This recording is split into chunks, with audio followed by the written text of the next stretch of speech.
Can a sinful priest perform valid sacraments? If your pastor falls into scandal, does that invalidate all the baptisms they performed? Welcome to Church History Stories, where I explore fascinating and sometimes controversial topics from the history of the Church. Continuing with our series on heresies, today we're diving into one of the most significant splits in early Church history: the Donatist controversy, a dispute that would shape Christian thinking about the nature of the Church for centuries to come.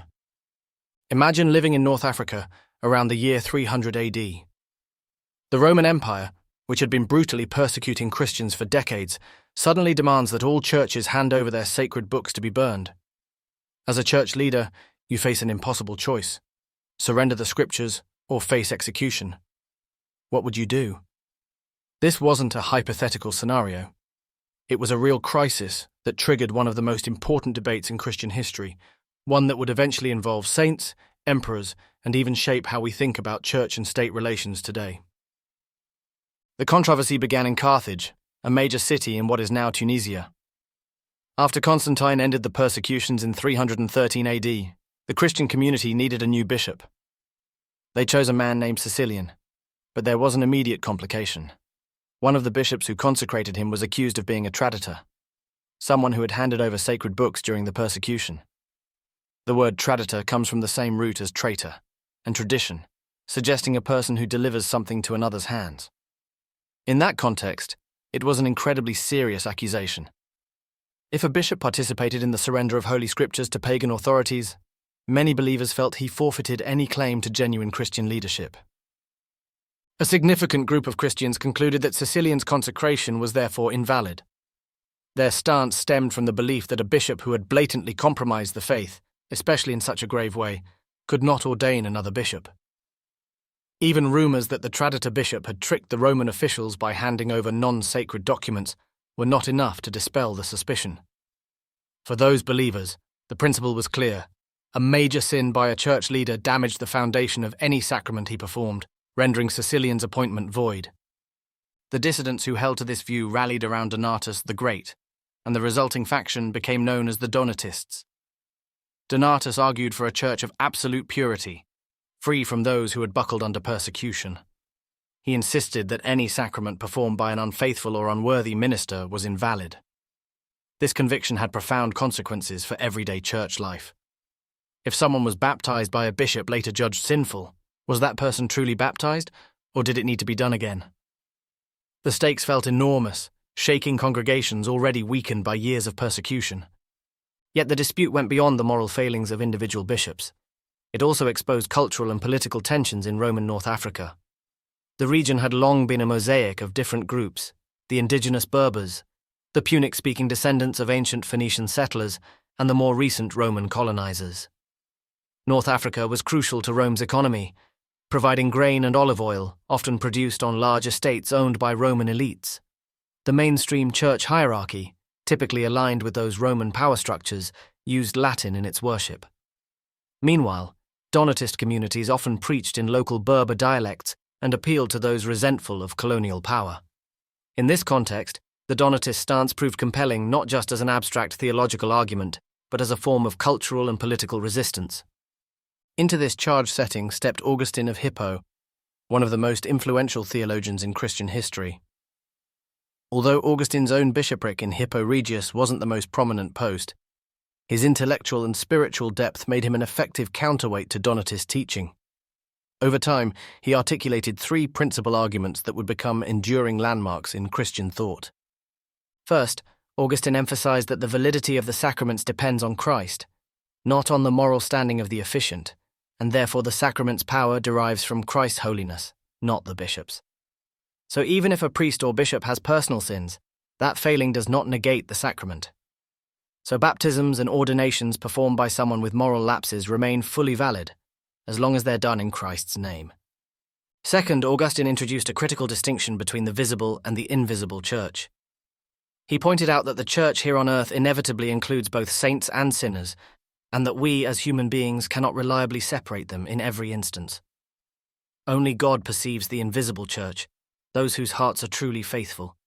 Trying to create a perfectly pure church in earthly terms could lead to endless schisms and spiritual pride. Augustine invoked biblical imagery such as the parable of the wheat and the tares, illustrating that eradicating tares prematurely might harm the wheat as well. Third, Augustine eventually came to support the use of state power against the Donatists, though this was initially a departure from his earlier position. Seeing that many Donatist adherents were returning to the broader church under imperial pressure, he concluded that some level of coercion might be justified in rescuing believers from what he viewed as heretical teaching. This perspective had lasting repercussions, laying groundwork for future debates over whether religious uniformity justified political force. In later centuries, many who advocated for state involvement in religious disputes appealed to Augustine's writings, whether or not they applied them accurately. Additionally, the Donatist controversy influenced how Augustine framed just war theory. If the Church and the Empire were aligned in confronting heresy, under what conditions could they use force? Augustine insisted that war must remain a last resort, with civilians protected and aggression constrained by moral principles. This insistence on ethical conduct in warfare significantly shaped Western thought, even as modern technology and global politics have complicated the concept of just war. Despite Augustine's intellectual rigor, the Donatists held on for more than a century, sustained by a combination of religious fervor and local social realities. Two significant external factors gradually overshadowed the entire debate. First, the Vandal invasion of North Africa in 429 AD battered both Donatist and non-Donatist communities. Then, a few centuries later, Muslim conquests transformed the region's religious landscape so fundamentally that Christianity itself, both Augustinian and Donatist, nearly disappeared from North Africa. However, the legacy of the Donatist controversy persisted long after its North African strongholds were gone. During the Protestant Reformation, for instance, thinkers like Martin Luther and John Calvin had to wrestle with parallel issues, whether corrupt or compromised leaders could validly administer sacraments, and how to define the true church. The echoes still resonate in modern debates about whether the moral failures of clergy negate the spiritual value of their ministry. Many evangelical and mainline churches face versions of the same dilemma whenever a high-profile pastor or priest undergoes a scandal. The Donatist insistence on moral purity and their skepticism of compromised leadership challenge Christians to consider whether it's ever right to break away for the sake of holiness. Augustine's response, that Christ alone sanctifies and that the Church must humbly await God's final sorting, offers an alternative perspective. The tension between these views remains alive whenever questions arise about how sinful the Church's membership or leadership can be before it ceases to be truly the Church. Beyond these theological points, the Donatist conflict also highlights how religious disputes can align with cultural identities and political grievances. In Donatist hands, defiance of a compromised clergy merged seamlessly with defiance of Roman cultural and economic domination. Across history, similar alignments appear whenever religion is invoked as part of a broader pushback against perceived injustices or foreign influence.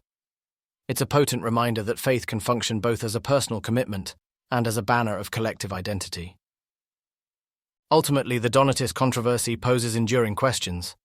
Does the moral character of a minister invalidate holy rites? Should Christians ever partner with the state to regulate religious belief and punish dissent? Is it possible, or even desirable, to create a pure church on earth? Even if modern contexts differ, the theological, ethical, and social considerations raised by the Donatists and their opponents remain remarkably relevant. If you want more videos exploring fascinating figures and controversies from church history, please like, share, and subscribe for more church history stories. Cheers.